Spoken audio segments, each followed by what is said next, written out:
In the heart of a sprawling mansion nestled among the whispering oaks of a quiet suburban neighborhood, a fragile moment shattered like glass on a cold tile floor. Imagine a tiny 6-year-old girl, her hands trembling as she clutches a wounded foot, tears streaming down her cheeks, while a harsh voice echoes through the empty rooms, condemning her for a simple accident.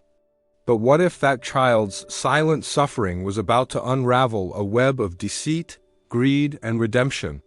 Stick with me as we dive into this gripping tale of a father's awakening, a stepmother's betrayal, and the unbreakable light of love that pierces even the darkest shadows.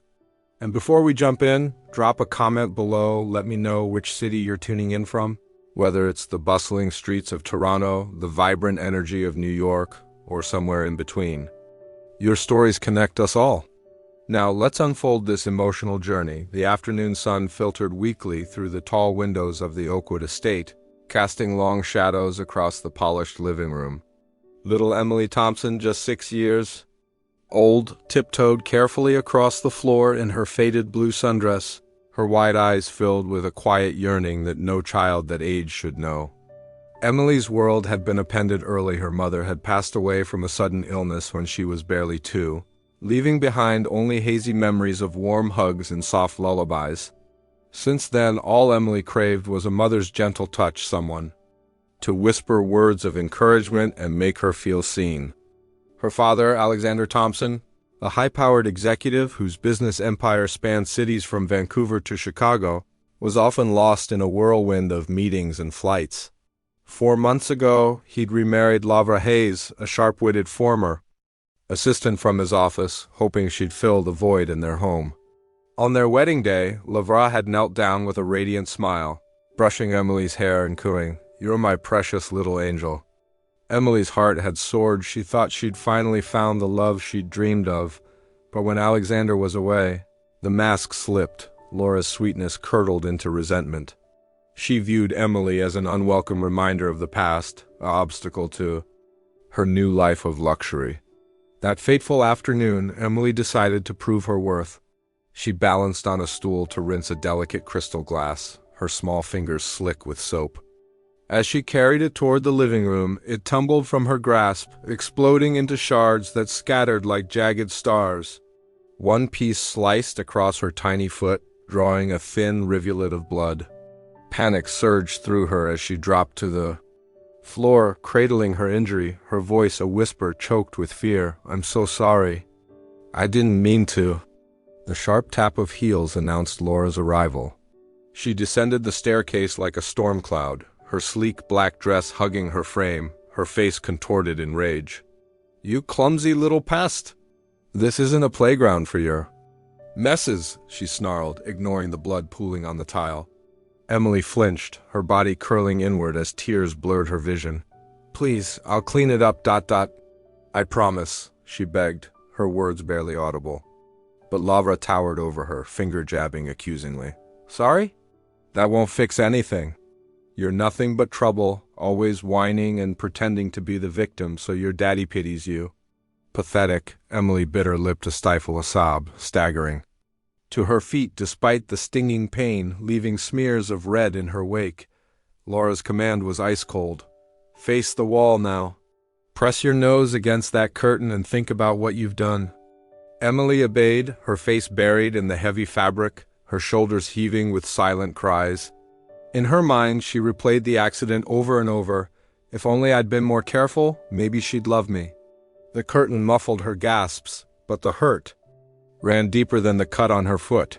Lavra crossed her arms, a smug curl to her lips. "You think tears will change anything?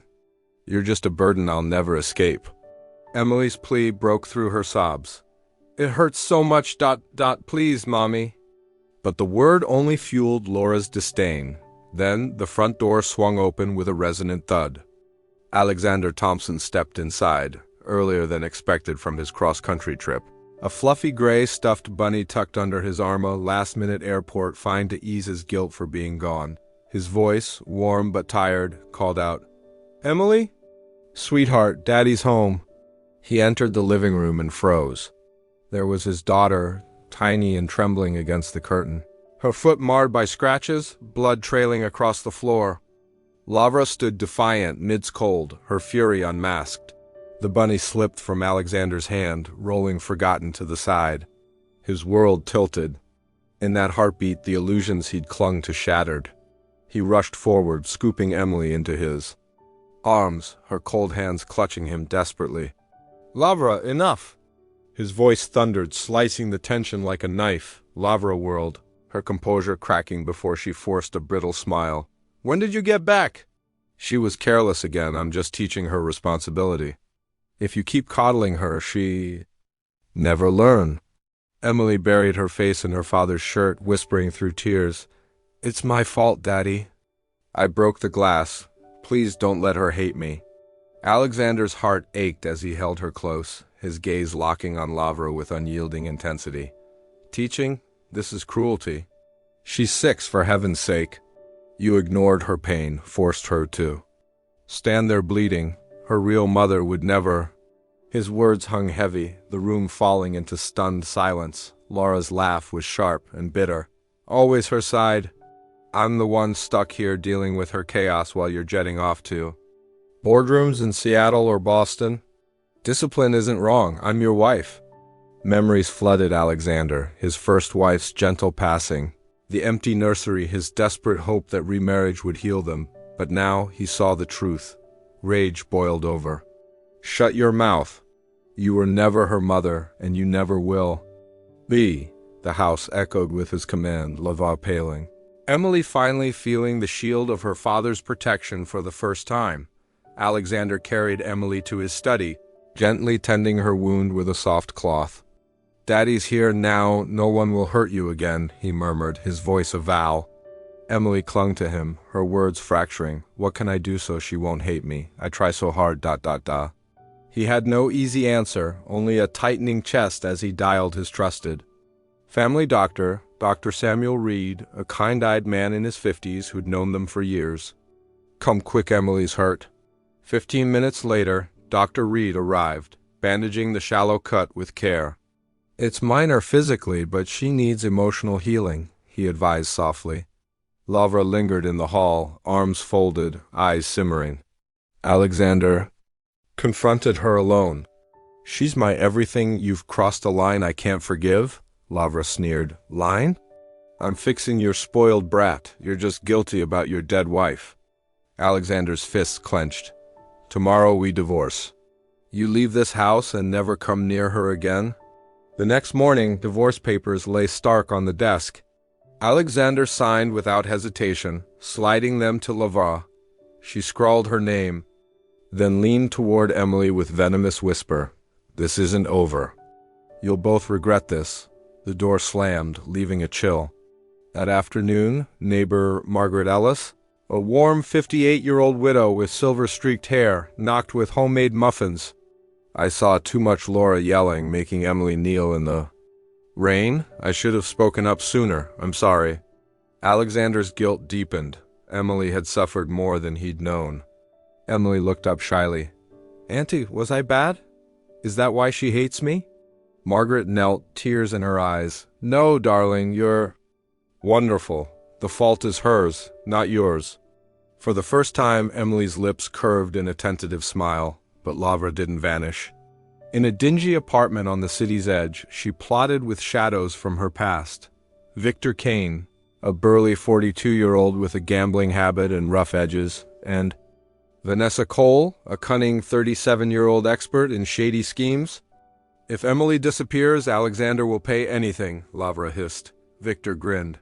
"Count me in for the muscle." Vanessa nodded. "I'll handle the demands clean, untraceable." Their plan coalesced in the dim light, a storm brewing, unaware. Alexander simplified dinner that night, grilled cheese and fruit, vowing to stay home more. Emily's fragile smile warmed him. But across town, Victor whispered into his phone, "Tomorrow we strike." The doorbell rang the next morning. Detective Sarah Jenkins from Child Services stood there, badge gleaming. "Reports of abuse and threats still." "Me everything," Alexander recounted the ordeal. Margaret arrived with more witness statements from neighbors. Sarah inspected the home, noting vulnerabilities. Add locks, light the yard. Call if anything's off. Emily drew a picture of Fluffy Bunny flanked by dark figures, her fear unspoken. That night, a note slipped through Emily's window. Lose the girl or regret it. Alexander's blood ran cold. He called Sarah immediately. She arrived with Officer Ryan Patel, installing silent alarms and cameras. We'll set a trap, Sarah said. Pretend to leave tomorrow, create a blind spot at 11 p.m. Emily, clutching her bunny, whispered, What if they take me? Alexander held her. They won't, I promise. In their hideout, Victor, Vanessa, and Lava finalized. Back door at 11, grab the kid, demand ransom. The next night, Alexander left, circling back hidden. Emily counted breaths in the study as shadows crept in.